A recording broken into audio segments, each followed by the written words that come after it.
তো আমি আপনাদের মাঝে কোরআনুল কারীম থেকে সূরাতুল আল ইমরানের একটা আয়াত পাঠ করেছি। এই আয়াতের বিষয়ে যদি আল্লাহ তাআলা বলার সুযোগ করে দেয়, আমি গুনাহগার আপনাদের মাঝে কিছু কথা বলতে পারবো।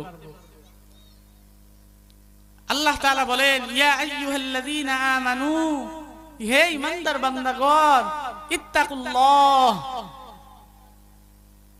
আমি আল্লাহ তাআলার ভয় করো, হাক্কা তুকাতিহি, যেমন ভাবে ভয় করার দরকার, ওয়ালা তামুতুন্না ইল্লা ওয়া আনতুম মুসলিমুন, তোমরা পরিপূর্ণ মুসলমান না হয়ে কবরে আসো না।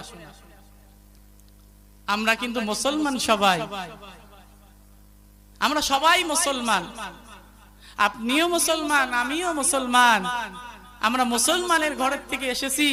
কিন্তু আল্লাহ তাআলা আবার বলতেছেন, হাক্কা তুকাতিহি ওয়ালা তামুতুন্না ইল্লা ওয়া আনতুম মুসলিমুন, পরিপূর্ণ মুসলমান না হয়ে তোমরা কবরে এসো না। কি রকম পরিপূর্ণ মুসলমান হইতে বলছে আল্লাহ তাআলা? আল্লাহ তাআলা বলেন,